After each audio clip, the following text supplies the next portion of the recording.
I was doing a talk and somebody raised their hand because I asked who said in the audience, who here is struggling with something in their comfort zone? A lady raised her hand and she said, I want to speak in front of others, but I'm scared to death. I'm like, well, here's the mic. You want to do it right now?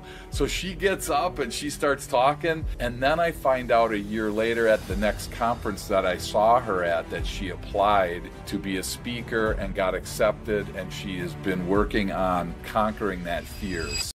Are you looking for free tools that accelerate your business? Try self-implementing Summit OS, the ultimate business operating system. Summit OS will help you empower your team, execute like hell, and dig a moat around your business. Go to stevepreda.com/tools and download free, simple worksheets that help you grow your business. Alternatively, get matched with a Summit OS guide and take your business straight to the top of the mountain.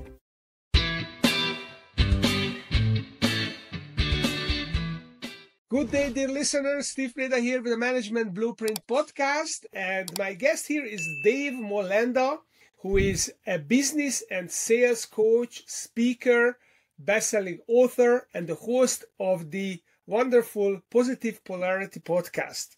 Dave, welcome to the show. Hi, Steve. How are you today? I'm doing pretty good because I'm meeting you. So it's already injecting some positivity in my day. Well, good. I'm honored to be hanging out with you, and thanks to you for being on our episode 260. I loved our question, does your business have COVID? That was a ball, so that was a great episode. So for anyone listening, if you wonder if your business has COVID, I'm not going to tell you anything else other than head over and listen to Steve's answer to that question. It was awesome. Well, hopefully your business doesn't have COVID because it's a potentially lethal malady. Exactly, for sure. But it really was a fun episode, and we created a lot of snippets that we put on our website, so we definitely are excited about it. But awesome. We're not going to talk about this because we are going to talk about your stuff and what you are doing, because it is at least as good, if not better. And we are going to dive into your frameworks, your book, and all your experiences, your why, and all that good stuff. So, sure. Are you ready? I'm ready. I got my seatbelt on. I'm all set here, so we can go as fast or as slow as you want. Okay, so let's fast track into my favorite question. What is your personal why, Dave? And how are you manifesting it in your practice and in your business? Yeah, for sure. I tell you, it's interesting, Steve. I love the name of your podcast, using a blueprint as a framework, because I can't believe how many people start and try to grow a business without a blueprint, without some kind of framework. So I loved unpacking that with you on my show. But my why is for all the people that are out there that are so good at what they do. They're good at their craft. They're good at their skill, whether it's building a house, whether it's selling something, whatever it is, making something. They're so good at that. But boy, they struggle when asking the question about, how do I grow this business? How do I create a team? How do I develop this team? How do I make this a long-lasting business? So my why is really coming alongside of those people. Again, genuine people, really good at what they do, but they very often are struggling with what to do once they have gotten to the end so far. As they've asked all their neighbors and friends, they've asked all their acquaintances to buy whatever they have. I don't know about you, but we get inundated with all the Girl Scout cookies, right, from all your friends and family. But rarely do you get a knock on the door from somebody that you don't know. So my whole goal is to help businesses that are struggling, that want to grow. And so we come alongside them and help them, again, and create a blueprint different than yours. Our blueprint a lot of times involves the customer. So that's kind of where I come in and start to help out the people that are struggling. Yeah, I mean, customer is king. So definitely I'm curious about, how do you start with the customer and how do you strengthen companies through looking at their customer service function? Yeah, for sure. So tell me a little bit about that. Yeah, absolutely. So, I mean, and the interesting thing is we're all customers to somebody in our own as a consumer.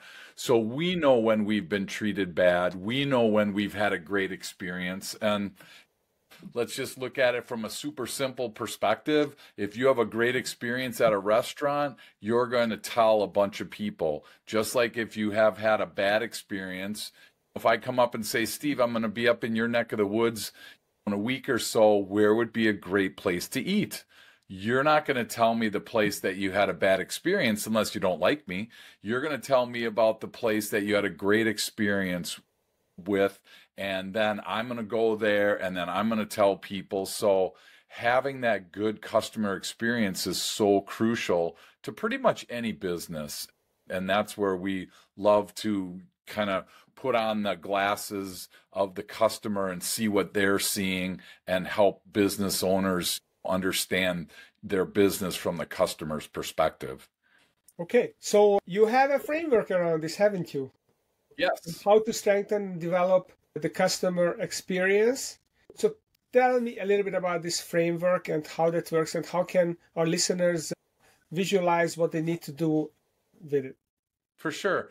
Again, there's three primary parts to everybody's business. There's the product or service that you make or sell or whatever you do. There's something you do, which is one piece. There's the customer that buys it, and then there's the team that actually creates that experience. So I wrote a book called Growing on Purpose, and we found the connection between a strong team creates a strong customer experience, just like a weak team provides a weak experience. So we created an easy formula of ST, which is strengthen the team, and then plus ICE, which is improving your customer experience, equals P for profit. And it's pretty safe to say that if you're looking for profit, the two places that you really need to invest your time in is strengthening your team and improving your customer's experience, because all the research that we did shows that those two are very strong. And I'm guessing, like, you probably run into a lot of people, Steve, that they focus a lot on the product or service. They're a master at what they do, which is great, but they forget to invest time in the team, and they forget to invest time in that customer's experience. So again, wrote the book to be able to help people to see how they can strengthen the team, some pieces around that, and how to improve that customer experience. If those two are there, then profit is a guarantee.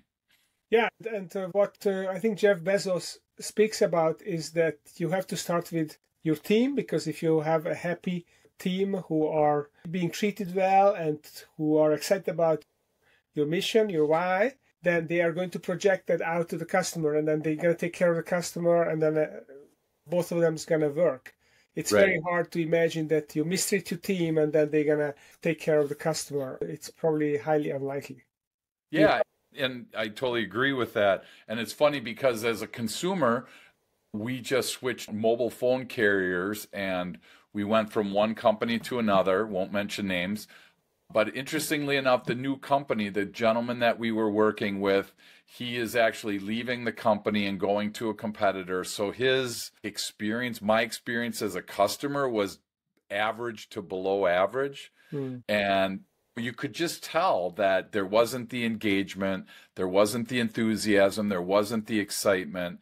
And I think that happens so much more often than we as business owners. We think our team is as strong as we are. And I speak all over the country about this, Steve, and it's funny because Gallup says right now that 1 in 3 people on your team show up engaged in their job, which means 2 out of 3 people are not engaged. And everywhere that I speak around the country on this, people always come up to me and they're like, well, that's not my team. That's not my team.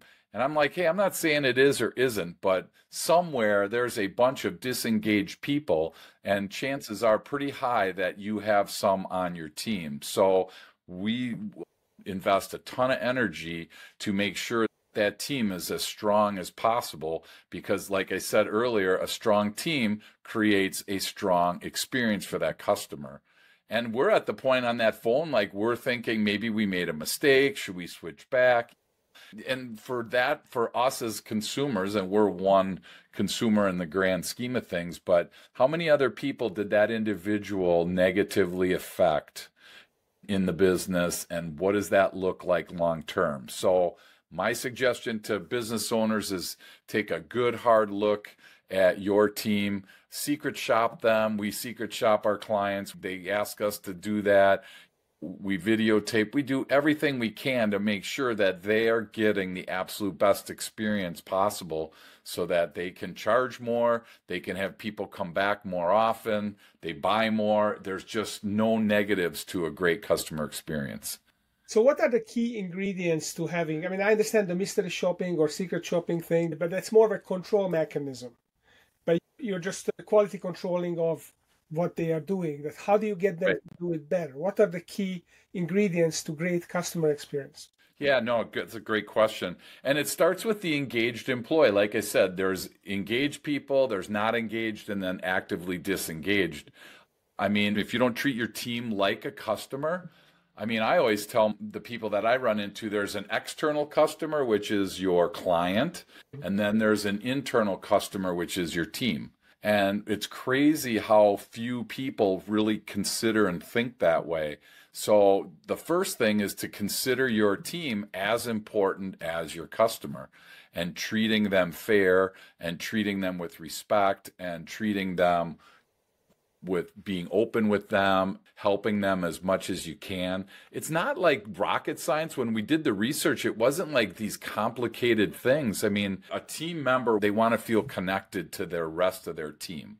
So that's a simple piece. They want to feel like they are making a difference. So they want to know what the values and mission are of the company. So if you don't have those, I always laugh. I tell people that know anything about golf, just imagine going to a golf course that was absolutely beautiful. It's just the best, prettiest golf course you've ever seen. The difference is, Steve, is it doesn't have a green and it doesn't have a hole. And so you're standing at the tee box and they say, go ahead, tee off. And you're just like, well, where do I tee off? And it's just like, well, tee off anywhere. And that's how it is when a company doesn't have a goal, individual goal, a corporate goal, some kind of goal for that. And I'm sure you talk about goals like crazy in your Summit OS, because again, without goals, what good is it? Well, we need to be able to have goals for our team members as well. And sometimes they're financial, sometimes they're behavioral goals. And I think the big goal that a lot of people miss, Steve, is the attitude goal. We really look at the attitude to make sure, because again, we're all consumers. Think of the last time that you were buying something somewhere and you were not getting a very good experience. Maybe it was a restaurant, maybe it was a clothing store, wherever.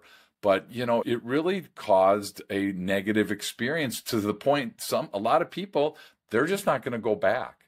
Yeah. So we're trying to do everything we can to make sure that people come back, and it all starts with that engaged employee. Yeah. Well, yesterday I had one such experience where I decided never to go back. I'm not going to name names, but it was very disappointing. So anyhow, I like your analogy with the green and the whole. I'm thinking maybe the green is the core values, is the foundation where you start. And then the goal is maybe your BHAG, your big, hairy, audacious goal at the end of the fairway. It's a really good analogy. Yeah, and hopefully the goal isn't just to get to 5 o'clock so I can punch out and go home. Hopefully the goal is not to just get a paycheck so that I can pay my bills. I'm hoping, and we train, there's got to be deeper stuff than that. Whatever bad experience you had yesterday probably was because there wasn't a very good team behind it or an individual behind it or a leader behind it, because the best companies today, look at Google, the top 10 customer experience type companies, you're seeing things going on that 10 years ago you never saw. And because people are going to whatever length they need to improve that customer's experience. We have some people in different industries that are putting their money where their mouth is, Steve. They're saying, if you don't like it, you don't pay for it, whatever it is, whether it's a service, a product. And we're so worried about the 2%. And the research shows like about 2% of people will take advantage of that. Well, the amount of positive movement and the amount of momentum that you get from the other 98% of people that are going to get this concept, the 2% ruin it. So I suggest to the companies that we work with and people listening today, don't worry about those 2%.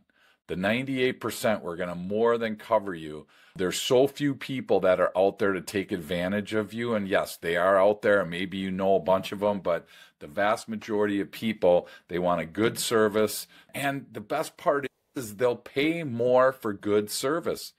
2 out of 3 people that they surveyed said, I would pay more for a better experience. So if you're listening and you're struggling with profit, you're struggling with sales, look internally rather than blame your competitor or the government or the weather. Look internally. You're going to find a ton of great opportunity right there. I agree with you. And what people forget when they think about the 2% that maybe cancels or whatever, that those people are not helping themselves. Because if you provide a good experience, then they found someone who can help them. They should treasure you and keep you in their good graces, that they found a reliable someone who's helping them. Why Right. did they even cancel? It doesn't make sense. So if someone, and if you don't provide good service, then they are right to cancel. So it's important to provide good service. But I wouldn't worry about it. It's not about you. It's about them. Maybe they have a scarcity mindset or something like that. So Dave, I'd like to switch gears here and talk a little bit about your book. Sure. And a couple of questions I have about it. First of all, the title, Positive Polarity, which is also the name of your company. And I read a little bit on your website about the polarity, the opposites, and how the dynamic. But I'd like you to explain it in your own words. Why did you choose this as the name of your company, your podcast? What's important about polarity? Sure, for sure. And we started with positive because, again, the only people, Steve, that like to hang out with negative people are negative people. So they all kind of gather somewhere where we don't want to be, which is fine. I mean, if you're a negative person and you're okay with it, you know what? That's up to you. But I love hanging out with positive people. I love seeing and talking to people that look and see the glass is half full, not half empty. It's just really a perspective. So the positive piece was definitely something that we wanted. And the polarity is interesting because in today's world, we're looking for the easiest way out. Most businesses, most companies, you hear words like low-hanging fruit. You hear words like easy opportunities. I don't know about you, but I get inundated on LinkedIn and they're telling me, hey, for 5 minutes a day, I can make you millions of dollars. And it's just like, it doesn't even make sense. There's got to be some friction. There's got to be some opportunity where something's hard. I mean, it's hard to grow a business in today's world. So the polarity piece is we try to challenge the natural way to do things, the easy way. The worst words that I hear is that's just how we do it around here. My grandpa did it this way. My dad did it this way. I'm going to do it this way. There's no real challenge there. And it might have worked back then, which is great. But what worked 50 years ago probably won't work nearly as well today without some type of modification. So we brought the polarity word in just as an opposing force to that natural way of, hey, let's just take the easy way out on this. And it's just been a great ride to find people that are buying into that process as well. I like it because I think about this expedition. I'm trying to remember the name of the adventurer in 1911 who went to the South Pole and got stuck in the ice.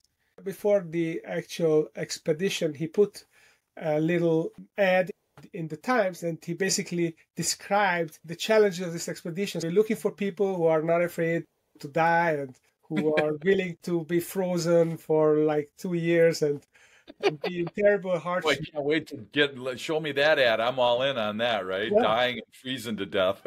And a lot of people applied because they just were attracted to this challenge. That was exciting.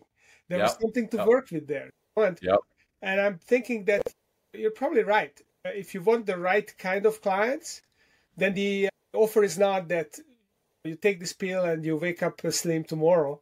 Right. That's not credible. And you don't want to attract those people that are hoping for this kind of results. You want someone who's willing to work hard, willing to get out of their comfort zone and do the work.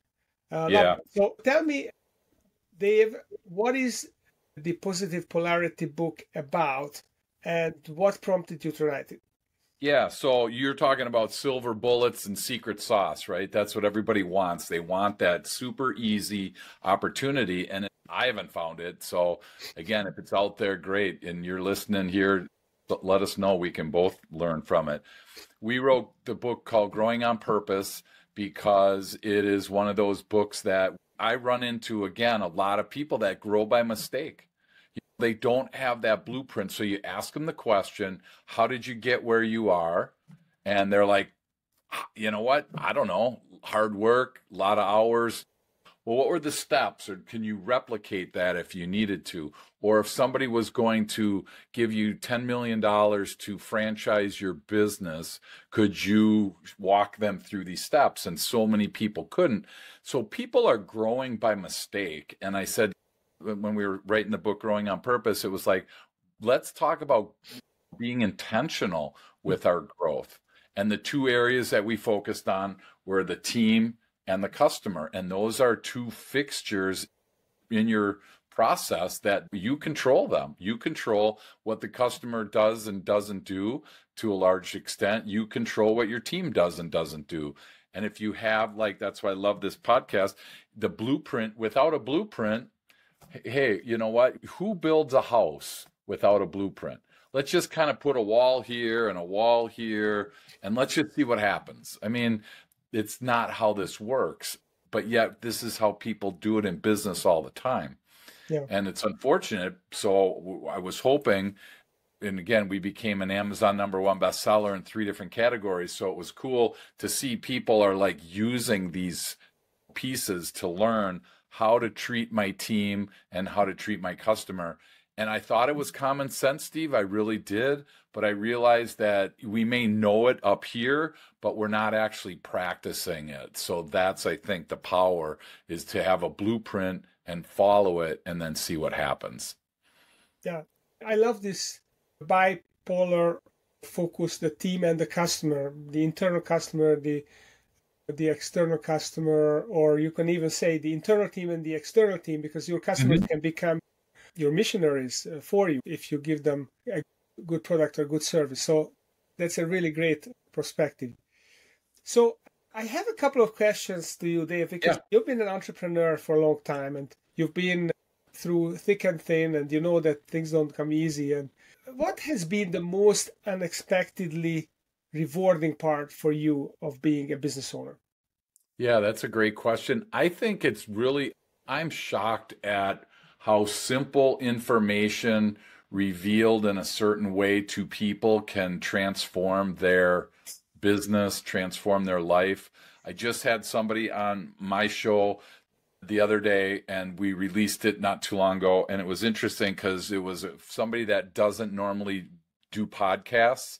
And she was so afraid, and she almost canceled. She was just like, this isn't live, is it? I'm like, no. I mean, there was just so much apprehension on the front end. And I said, we just went through it and it was easy. And then on the back end, she shared it with her family, and her family was just so supportive. And they were just like amazed at how much this person has grown. And they were so excited.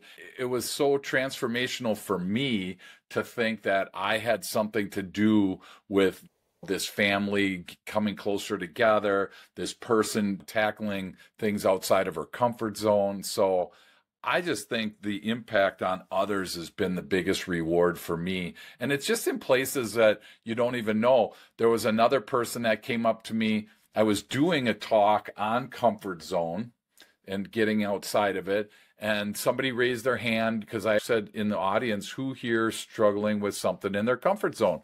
A lady raised her hand and she said, I want to speak in front of others, but I'm scared to death. I'm like, well, here's the mic. You want to do it right now? So she gets up and she starts talking. And then I find out a year later at the next conference that I saw her at that she applied to be a speaker and got accepted. And she has been working on conquering that fear. So I just think that impact on others has just been way more helpful for me. And it's just been way more impactful on me than I ever thought it would be. Yeah, it's certainly a very rewarding profession to be a coach. I used to be an investment banker, and we did deals and made some money, and it was very exciting and very stressful often, but it's so much more positive to help people in all circumstances and not make it a win-lose. So it's definitely great. Yeah. Okay, so let's take the flip side of this. So we talked about the rewarding experience. What was the hardest decision you ever had to make in your business, Dave? I think that we run into this on a regular basis. I have to make this decision about, and it sounds weird, but do I fire a customer or don't I? Those are really hard decisions, and I don't want to make it from a decision of I'm better than a person, they're inferior to me. I make that decision based on, am I adding value to this particular person? Because if we go and we don't add value to somebody's life, it's really hard for me personally to charge them money for that. I mean, I tell people, whether it's in a training, a keynote somewhere in the country, whatever it is, if you don't leave the time with me better than you came, it really wasn't a success. And it can be small little course corrections. It doesn't need to be life-altering things that go on, but it's just really small course corrections. And the best example that I can think of from a course correction is I live in the Midwest, and if I want to fly to California, and let's just say my destination was San Diego because we live there part-time. So if we are flying from the Midwest to San Diego, and up in the air, the pilot decides to make a 2-degree course correction. You don't feel it on the airplane. You don't see it on the map. But all of a sudden, you end up landing in LA at LAX, which is a painful 2.5-hour drive south. So that small course correction at the beginning made a massive impact on the back end. And so that's what I really like is I'm not looking for people that, oh my gosh, you changed my life, which I love when that happens. But I like when someone walks up and says, I'm going to do this different. Like that lady, I'm going to jump outside of my comfort zone and I'm going to apply to be a speaker. And now she's doing it. And it was because of something that I said that caused that. So that's been the hardest thing is, when do you fire somebody? When don't you? And again, it's tough, but it's something that we as business owners, we probably need to do more of. I agree with you. I think when you are able to do it and discontinue a relationship with a client who is no longer a fit or no longer gets value, it raises your own self-esteem. You're holding yourself to a higher standard, and then it means that you're aware of what you're doing and you're holding yourself accountable to delivering value. I love it. I think it's a great concept. Yep, absolutely. And again, the whole goal, and this should be for anybody listening, that hopefully when somebody leaves your presence, they feel better, they're farther along, they're advancing, there's something that happened that's not bringing them backwards. And that's where we need to make sure we understand the importance of our words, our body language, our tone. All of the pieces of communication are just really important when it comes to communicating with your team and communicating with your customer. Yeah, no doubt. All right. Well, one more question. I have to get it off my chest. Sure. So we talked about coaching. Coaching is done through questions. It's creating awareness, creating that little bit of forward movement so that people leave better than they arrived. Yeah. So what is the most important questions entrepreneurs should be asking themselves? That's a great question. I'm working on my next book about business blind spots, and it really actually kind of what we talked about before. And the question really is to the entrepreneur listening right now, who is helping you with your blind spots? We all have them. We all operate from them sometimes. And who's helping you? I mean, the funniest person is one that says, you have blind spots, I have none, right? I mean, that's like, we all have them. It's proven we all have blind spots. So who's helping you? Whether it's a coach, whether it's someone on your team, whether it's an advisory group, whether it's a board of directors, whatever that looks like in your world, I am totally open to whatever. But that's the interesting thing is we all have a blind spot. Who's helping you with them? In a car, we have a rear view mirror and we have side mirrors because they help us with our blind spots. Who is doing that for you? Because otherwise you can go your whole life, Steve, and never really address those blind spots. And it's funny because I work with leaders from around the country and I hear, oh, my team, I can't keep a good team together. And the first question I always ask is, what are you as the leader, what are you not doing? Or what could you do better? Look at it for yourself rather than, again, blame the team, because it's super easy, right? To blame the team. It's super easy to blame the customer, the government, the environment, whatever. It's easy. It's really hard to look internal and say, what am I doing? And we don't know what we don't know. So there's plenty of times where people have blind spots. They don't even know that they're doing it. So that would be my number one question is, who is helping me with my blind spots? Yeah, I love it. Love this question. And actually do an exercise in our annual leadership team meetings, which is titled Cover Blind Spots. And we give each other feedback on blind spots. And it's always very powerful. But think about that, Steve. If I come at you negatively, if I come at you demeaning, if I come at you in disrespect, anything I say, you're probably going to try to refute. You're going to build a wall. So we need vulnerability. We need respect, because if you're going to talk about my blind spots or I'm going to talk about yours, I really have to be in a safe place to be able to receive anything that you say. So that's why I think it's important to have somebody that you trust, a coach, an advisory board, a partner, whatever it is. But if we're not in the right headspace, we're not going to be able to receive that feedback, because we're just going to justify it and blow it off and just go about our day. So in addition to making sure you're helping with the blind spot, it's got to be in a safe place that we can trust who's sharing that with us. Because let's face it, if you didn't trust me, Steve, and I was going to tell you about a blind spot you had, your wall would go up and you probably would have a little bit harder of a time receiving that from somebody that was doing it disrespectfully. No, that's no doubt a very delicate approach is required. People don't like to be confronted with their blind spots, and they need trusted advisors who they can take it from. So definitely good point. Yeah. We're coming to the end of the show. So if people would like to learn more about the Positive Polarity Podcast, would like to perhaps apply to be on it, or like to reach out to you and talk to you and figure out how you can help them cover the blind spots or make those little course corrections that's going to get them to LA, especially if they're in the film industry, they don't want to end up in San Diego. Where should they go and where can they find you? Sure. Yeah. PositivePolarity.com is the easiest place to go. The podcasts are there. The book is there, Growing on Purpose. Everything's there, our coaching schedule, our training schedule, where we're speaking. So all that's there. You just go there, connect with me on LinkedIn. Whatever is easiest for you, we're here to serve you any way that we can. And again, thank you for letting me hang out with you. And I'm glad that you didn't ask me any COVID questions like I asked you. So